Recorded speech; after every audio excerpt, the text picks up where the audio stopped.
Good morning friends, निश्चय इस पटना में आपका फिर से स्वागत है। जो हमारी सीरीज चल रही थी 69वीं बीपीएससी प्रीलिम्स के लिए, उसी सीरीज में एक और कड़ी लेकर या एक और कुछ महत्वपूर्ण प्रश्नों के साथ हम आए हैं। देखिए दोस्तों, ये जो 69वीं बीपीएससी पीटी है, आप निर्णायक कहिए या कहिए कि ये बहुत ही लाभदायक होगा हम लोग का सीरीज आपके इस पीटी के लिए। उसी के क्रम में हम लोग आगे कुछ प्रश्नों के साथ आए हैं। आइए इसी प्रश्नों को हम लोग देखते हैं। जैसा कि हम लोग बताया है कि हर सब्जेक्ट के महत्वपूर्ण प्रश्न आपको मिलेंगे। हम लोगों ने कुछ सीरीज वीडियो डाले भी हैं, उसी क्रम में आगे के साथ हम लोग कुछ प्रश्नों के साथ आए हैं। आइए इसी प्रश्नों को फिर से हम लोग देखते हैं कि आज का क्या महत्वपूर्ण प्रश्न होगा।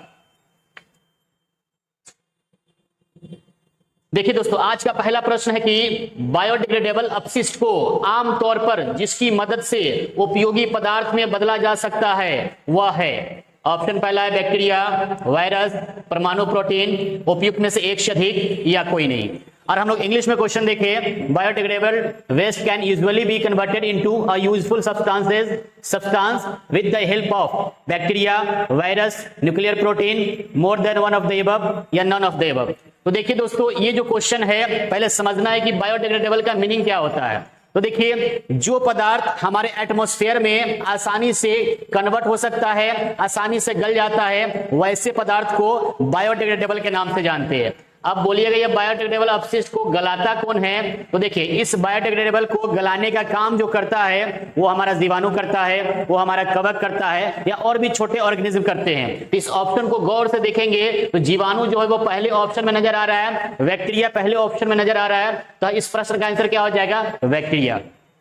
इस बैक्टीरिया के बारे में कहा जाता है, इसके बहुत सारे लाभ भी है, नुकसान भी है। और इस धरती पर कहा जाता है कि जीवाणु क्या है और विषाणु क्या है, सबसे छोटे जीवों में आता है। ठीक है, ये एक प्रकार का माइक्रो ऑर्गेनिज्म है। जबकि परमाणु प्रोटीन की बात करें तो कहा जाता है जब सेल के अंदर जो सेल साइकिल चलता है ना, उस सेल साइकिल को पूरा करने में, नियमित करने में ये परमाणु प्रोटीन का योगदान होता है। ठीक है, जो भी प्रोटीन सेल के अंदर जो साइकिल चल रहे हैं उसको पूरा करते हैं, वैसे प्रोटीन को परमाणु प्रोटीन बोलते हैं। जैसे हिस्टोन प्रोटीन है, देखेंगे शरीर के अंदर जो ब्लड होता है उसको जमने नहीं देता है, ये एक प्रकार का क्या है? परमाणु प्रोटीन का उदाहरण है। चलिए दोस्तों, हम लोग अगले क्वेश्चन पे आते हैं। तो हम लोग का अगला क्वेश्चन जो है, देखिए, पौधे का तना पौधे के सभी हिस्सों में भोजन वितरित करने में तथा डैश में भी मदद करता है, पहला ऑप्शन है भोजन के भंडारण में, पौधे को आकार देने में, श्वसन में, उपयुक्त में से एक से अधिक या उपयुक्त में से कोई नहीं। तो देखिए, हम लोग इंग्लिश में क्वेश्चन पढ़े, the stem of the plant helps in distributing food to all the parts of the plant and also in storage of food, sapping of the plant, respiration, more than one या none of the above. तो देखिएगा दोस्तों, पौधे का जो तना होता है ना, ये कुछ पौधे के तने जो होते हैं भोजन के भंडारण में भी मदद करते हैं। कुछ पौधे के तने देखेंगे भोजन के भंडारण में भी मदद करते हैं और इसी भोजन को भंडारित करके अपना आकार बदल लेते हैं। उसी पौधे के तने को हम लोग भोजन के रूप में उपयोग करते हैं। जैसे आप सुने होंगे, आलू क्या एक प्रकार का तना है, हल्दी क्या एक प्रकार का तना है, अदरक क्या एक प्रकार का तना है। इसका उपयोग हम लोग क्या करते हैं? भोजन के रूप में करते हैं। लेकिन मुख्य रूप से देखेंगे ना, पौधे को आकार देने में भी तने का योगदान होता है, पौधे को आकार देने में तना का योगदान होता है, लेकिन डायरेक्ट रूप में नहीं होता है। पौधे के ऊपर या शेल के ऊपर जो कोशिका भित्ति पाई जाती है वो मुख्य रूप से पौधे को आकार देता है। यहाँ पे हमारा आंसर क्या हो जाएगा? भोजन के भंडारण में भी मदद करता है। ठीक है दोस्तों, चलिए आते हैं अगले प्रश्न पे। हमारा अगला प्रश्न है कि आधान ट्रांसफ्यूजन में रक्त न केवल रक्त के प्रकार में बल्कि डैश में भी संगत होता है। ठीक है, किसमें संगत होता है? आरएच कारक में, सफेद कोशिकाओं की संख्या में, लाल कोशिकाओं की संख्या में, उपयुक्त में से एक से अधिक या कोई नहीं। इधर हम लोग इंग्लिश में क्वेश्चन देखें तो इन transfusion blood must be compatible not only in blood type but also in RH factor, number of white cells, number of red cells, more than one या none of the above। तो देखिए, ये जो आधान या transfusion का मतलब होता है, जब किसी व्यक्ति का ब्लड किसी दूसरे व्यक्ति में चढ़ाया जाता है या कोई भी ब्लड किसी दूसरे व्यक्ति में चढ़ाया जाता है, तो केवल रक्त का प्रकार नहीं देखना है कि ब्लड ए है, ब्लड बी है, ब्लड ए बी है या ब्लड ओ है, उसके साथ साथ RH फैक्टर को भी देखा जाता है कि RH फैक्टर मतलब क्या? इस RH फैक्टर के कारण ब्लड कभी पॉजिटिव होता है या नेगेटिव होता है। जिस ब्लड में RH फैक्टर उपस्थित होता है वो ब्लड ए positive, AB positive, O positive या बी पॉजिटिव होता है। और जिसमें आरएस फैक्टर अनुपस्थित होता है उसमें क्या होता है, वो O negative, A B negative, ये सब नेगेटिव होते हैं। तो देखिए केवल हमको टाइप नहीं चाहिए कि ए ब्लड है, ब्लड ग्रुप ए है, उसके साथ ए पॉजिटिव है या ए नेगेटिव है, इसका भी होना जरूरी है, यानी कि आरएस फैक्टर का भी होना जरूरी है। व्हाइट ब्लड सेल की संख्या से मतलब नहीं है, लाल रक्त की संख्या से मतलब नहीं है। हम लोग जानते हैं कि हमारे ब्लड में जो सफेद कोशिका होता है ना, ये हम लोग को क्या करता है, हम लोग को देखिएगा लड़ने से, रोगों से लड़ने में हेल्प करता है। जबकि लाल रक्त की कोशिका क्या है, हमारे शरीर में ऑक्सीजन के परिवहन में क्या करता है, मदद करता है। चलिए दोस्तों आते हैं अगले प्रश्न पे। हमारा अगला क्वेश्चन है, पानी मिट्टी से जड़ों में जिस भौतिक प्रक्रिया द्वारा गुजरता है उसे क्या कहा जाता है? विसरण, वाष्पोत्सर्जन, अवशोषण, उपयुक्त में से एक से अधिक या कोई नहीं। अगर हम लोग इंग्लिश में पढ़े, the physical process by which water passes from the soil to the roots is called diffusion, transpiration, absorption, more than one या नन ऑफ द अबव।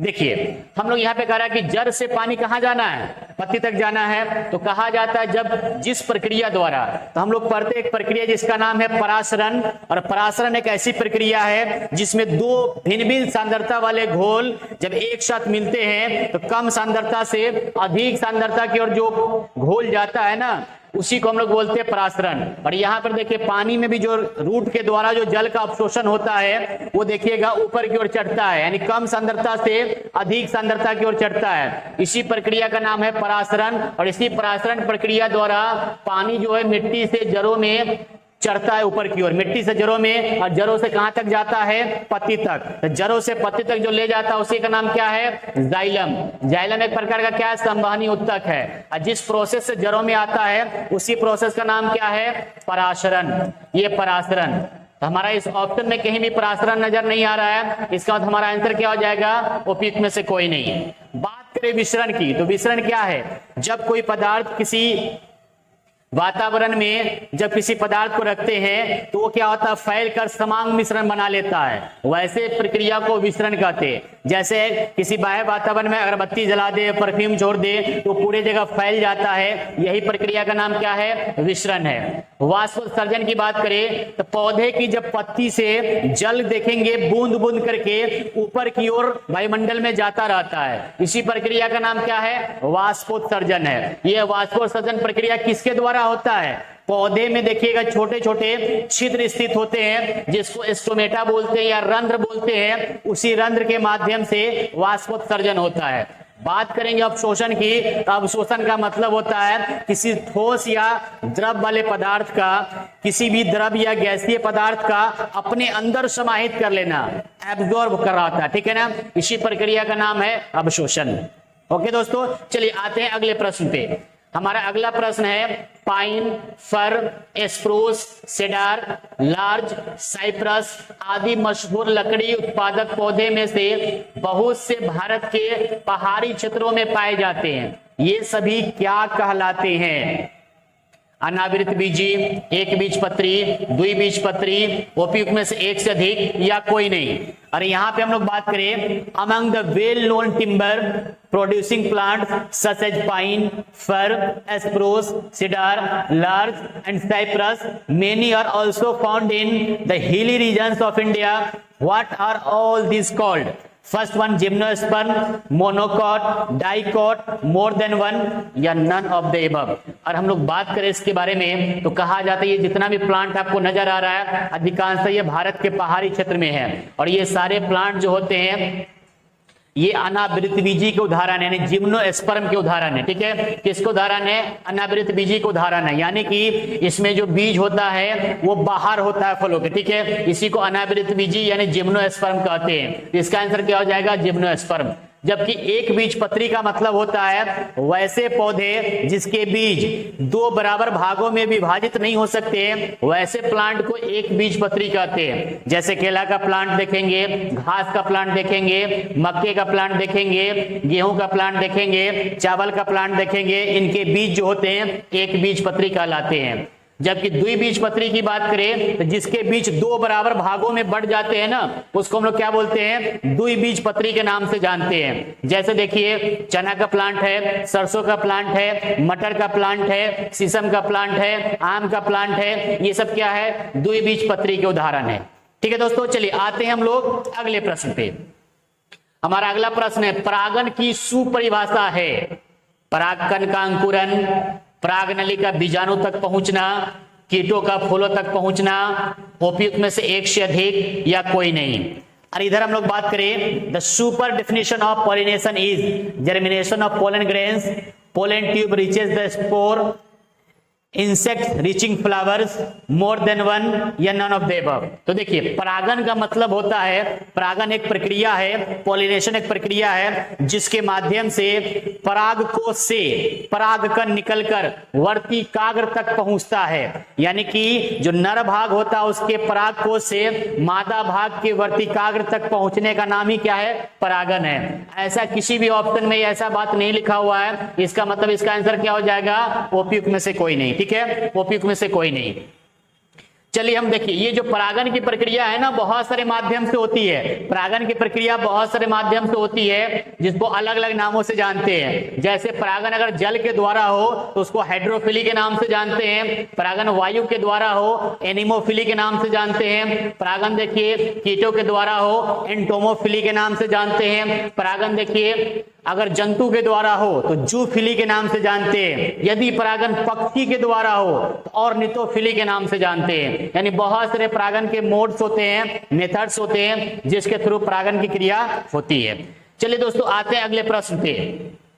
कार्य लवणता युक्त वातावरण प्रेमी पौधे को क्या कहते हैं? यानी साल्ट वाले पौधे को क्या कहा जाता है? समोद्भिद, ग्लाइकोफाइट, लवण निरोधभिद, कोई नहीं या एक से अधिक। इधर हम लोग बात करें, what are the saline environment loving plants called? समोद्भिद, glycophyte, selenophyte, more than one of the above या नन ऑफ द अबव। तो देखिए, जो प्लांट लवणता युक्त यानी साल्ट वाले मिट्टी में उगते हैं वैसे प्लांट को देखिए लवण विरोधविद के नाम से, सेलेनोफाइट के नाम से, लवण विरोधविद के नाम से जानते हैं। जबकि समोद्भिद का मतलब होता है जो समान वाटर में यानी मीठे जल में, जहां आर्द्रता भी समान हो, आर्द्रता भी एक मध्यम हो, तापमान भी मध्यम आकार का हो, वैसे स्थान पर उगने वाले पौधे को समोद्भिद बोलते हैं। जैसे गेहूं, चावल, ये सब प्लांट समोद्भिद का उदाहरण है। लवणविद का सबसे बेहतर उदाहरण बात करें, सुंदरी वृक्ष है जो देखिएगा लवणविद का बहुत बेहतर उदाहरण है। ग्लाइकोफाइट का मतलब होता है वैसा पौधा जो लवणता नहीं, बहुत कम लवणता वाले मिट्टी में उगते हैं, वैसे प्लांट को हम लोग क्या बोलते हैं? ग्लाइकोफाइट के नाम से जानते हैं। ठीक है दोस्तों, चलिए आते हैं अगले प्रश्न पे।